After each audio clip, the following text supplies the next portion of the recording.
Hello from China's southern island province of Hainan. I'm Liu Yutian with Xinhua. Surrounded by the sea, Hainan boasts over 1,900-kilometer coastline. With its crystal clear waters, soft sandy beaches, and lush coastal forests, the island is considered by many as a tropical paradise. So today, we will not only get to enjoy the island's natural beauty on shore, but also explore its vibrant underwater world, home to colorful corals and diverse marine life. We're honored to be joined by Professor Wang Aimin from Hainan University. Hello. So Professor Wang, who is also a professor at Hainan Tropical Ocean University to share insights on coral reef protection efforts and marine ecological conservation work. So from here, we need to take a boat to the platform. So let's go. Let's go. Okay.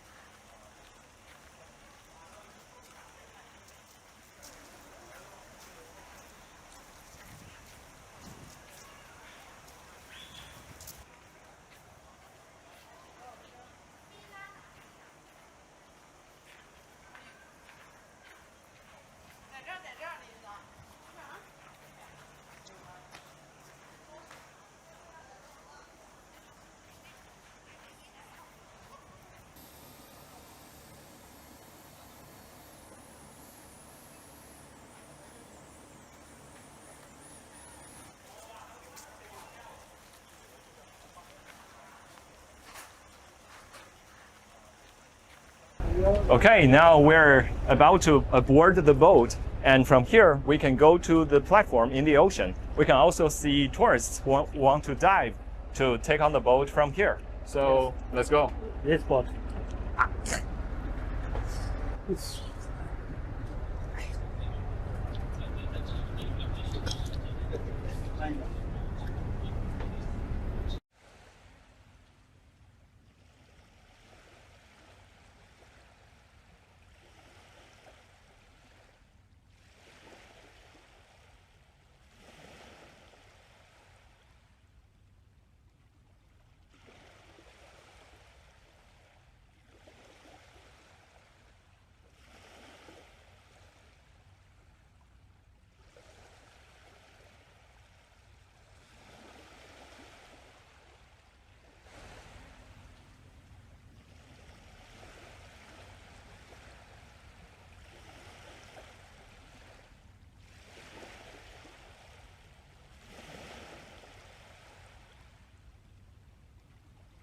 So Professor Wang, could you please introduce the coral reef here in Hainan? OK， 我们海南的珊瑚礁生态系统的话，主要分布在我们海南岛周围，还有我们那个就是南海的主要部分，像南沙、西沙，还有我们中沙。其中我们海南岛周围的话呢，这个海岸线啊，有将近200公里，都是属于我们这个珊瑚礁的海岸线，占了我们全岛海岸线的13%。So Professor Wang said coral reef ecosystems in Hainan are mainly distributed around the Xisha, Zhongsha, and Nansha islands, and as well as the coastal waters of Hainan. And Hainan alone has about 200-kilometer long coral reef system, accounting for 13% of the province shoreline. 这个岛上的话呢，总共海南岛周围啊，岛上的话分布的话呢，总共有16个科、67个属啊，393种的皂角珊瑚，已经占了的话呢，全世界已知种类的话40%。珊瑚礁的话呢，我们把它叫做是海洋中的热带雨林啊，是众多海洋生物的这个家园。Professor Wang said it hosts 393 species of reef-building corals from 16 families and 67 genera, and that's about 40% of the world's known species. And coral reefs are often called the rainforests of the sea because they are critical habitats for a widely variety of marine life. 这些年来的话，我们一直在推进啊，就是海洋生态的保护和修复。这里面的话呢，是珊瑚礁的话呢，移植啊，我们做的比较多。实际上就是在海底呢建一个就是植树造林的这个过程。Professor Wang said in recent years they have been actively engaging in marine ecological restoration, including coral transplantation and what they often refer to as underwater afforestation. 王教授，我们现在也到站了，我们下去到那个平台上 So now we have been onto the platform, and let's go. OK。Okay, all right, now we're aboard the platform. We can see that the divers are ready and about to enter the water. So let's give them a moment to adjust underwater, and then we can take you to explore the underwater world.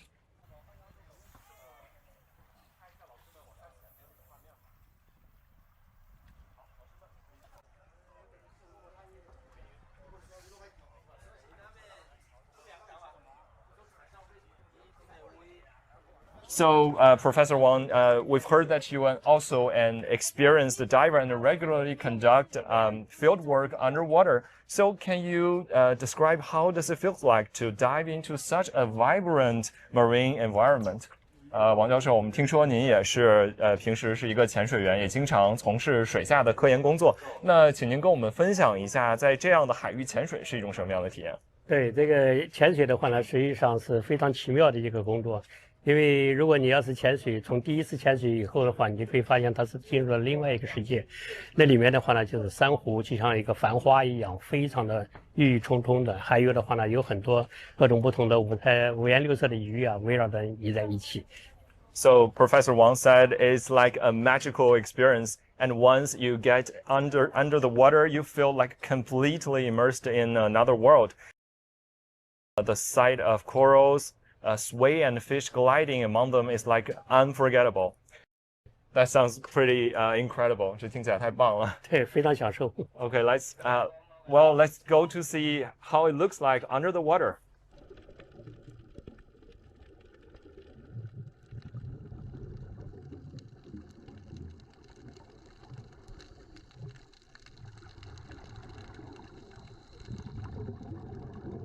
So here around Fenjiezhou Island are several fascinating dive sites.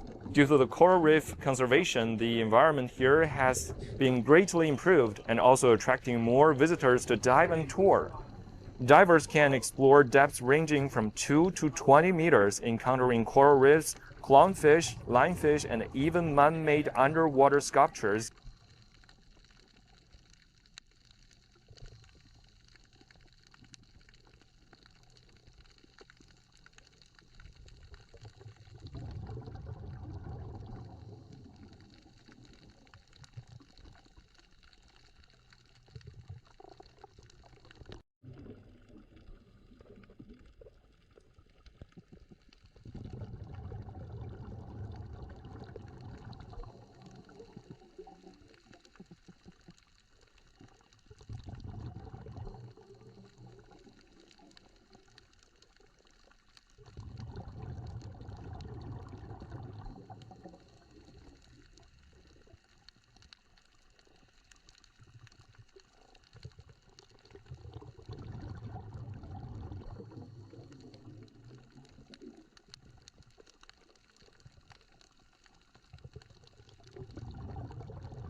Okay, we just saw the underwater world. Isn't it very fascinating? And we can also see the fish and sculptures and wreckage.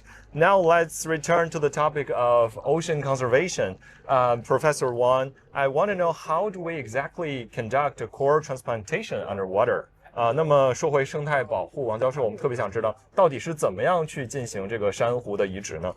对，珊瑚的移植的话呢，实际上我们这边呢，从2024年就开始做，跟很多的单位，包括我们这个大学，开展这个工作的话，实际上就是在我们这个海底啊，有一些珊瑚它受损了，或者我们自己培养的一些苗圃，这样的话呢，我们把它这个就是说有一些断枝啊，就放到我们有一些特殊的一些支架上面或者固定的台上面，我们绑定了以后呢，它慢慢就生长起来了。So what Professor Wang said is that here on Fenjiezhou Island, they have been conducting coral restoration since 2024, and in collaboration with several research institutes. And their main approach is to transplant broken or artificially grown crowns, coral fragments onto the reef frame and allowing them to grow naturally. Is there anything we can know how to transplant the coral reef? And maybe in some other islands, 我们在其他的一些岛上有没有做这种珊瑚的种植的工作呢？我们在梧州岛的话，经过这么多年的努力呢，现在这个珊瑚的这个活珊瑚的覆盖率啊，实际上的话显著提高，而且的话呢，海洋生物，特别是鱼类的话，越来越多找到它们的家园了。So Professor Wang said, thanks to the years of protection, the coral coverage here has increased significantly, and the marine ecosystem is now thriving.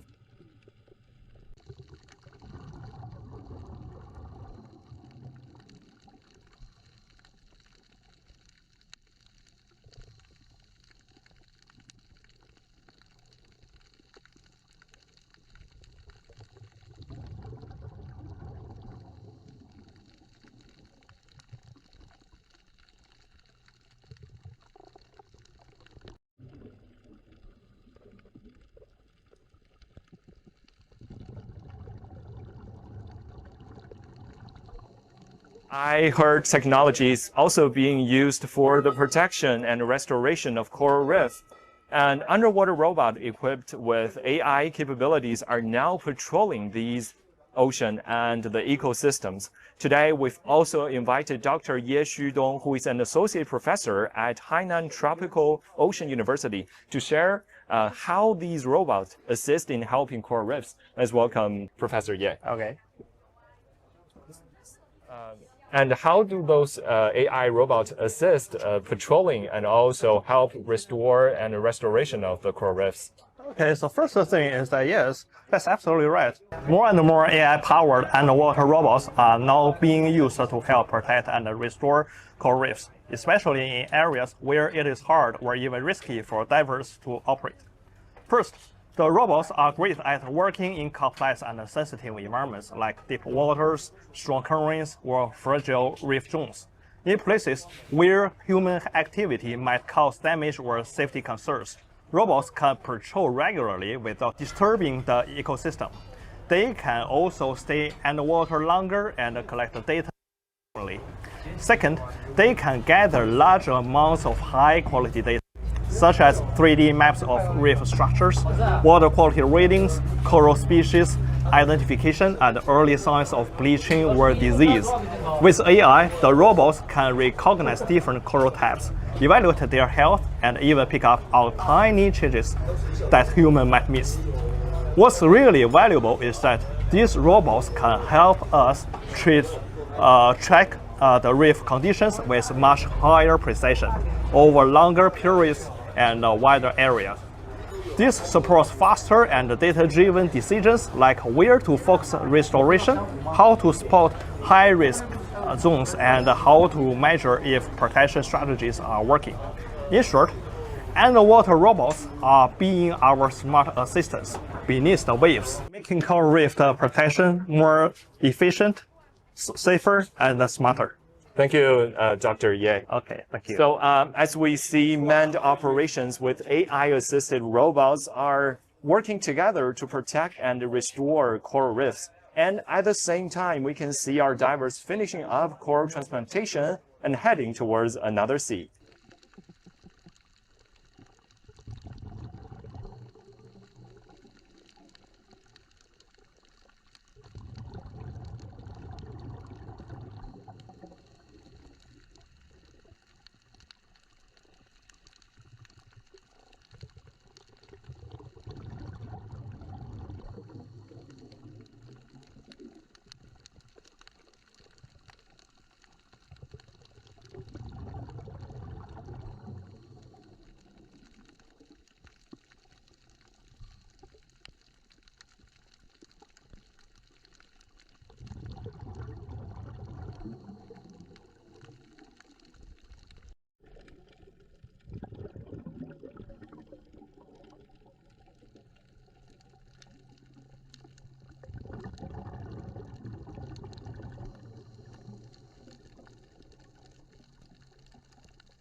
A beautiful ocean environment truly requires all of us to protect it together. Now let's welcome Professor Wang back. So, Professor Wang, before we wrap up this live, I want to ask you some questions. Okay. We've learned that you have been promoting the popularization of marine science, and we want to know what has prompted you to do this? 王教授，我们听说您其实一直在积极的推动海洋的科普工作。那请您跟我们分享一下，您为什么做这个工作，初心是什么？对，因为我觉得话呢，现在我们很多人啊，这个对我们珊瑚也好，对我们的海洋的话了解的程度比较差一点。特别像我们的珊瑚，实际上的话呢，这个生长比较慢啊，所以我们的话一年生长的话呢，速度也比较，就是说不到，就是过去我们都以为是1公分左右，实际上的话呢，如果我们要进行很好的保护啊，实际上呢，它这个生长速度还是比较快的。所以这样的话呢，我们珊瑚的保护和修复的话呢，也是一个非常漫长、一个复杂的一个过程。所以我想的话呢，让公众啊，都能够理解我们的工作，也让大家的话呢来参与。所以我们呢要通过一些讲座呀、网络的课程啊、社交媒体的话呢这个方式，我们来介绍一些这个保育知识啊，特别是的话呢，鼓励更多的人来参与。So what Professor Wang said is that many people don't really realize that corals grow very slow, and even the fastest growing species, they only grow about 10 centimeters a year, while some of those could only grow 1 centimeter a year. And that's why coral conservation is a very complex, long-term and dedicated process. And public understanding is also key. Through lectures, online courses, and social media, we aim to raise awareness of coral conservation and encourage public participation. 这个2024年4、6月份呢，中国自然资源部发布了关于加强我们珊瑚礁保护修复的通知啊。这表明的话呢，我们在珊瑚礁保护啊，是我们国家的一个工作重点之一。我们呢希望越来越多的人参与进来，共同守卫我们的这个蓝色的海洋家园。Professor Wang also said in 2024, China released the directives on strengthening regional-specific equal environmental regulation and control, which instructed coastal regions to strengthen regional-specific regulation and control in near-shore areas. And this reflects China's commitment to coral conservation, and we all hope that more people will involved in this meaningful cause. And thank you, Professor Wang, for your insightful sharing, and thank you all for joining us on this tour. Let's work together to protect our oceans and for our shared future. And that's all for today's Xinhua Live, and hope you enjoy it. See you next time. Bye-bye. See you.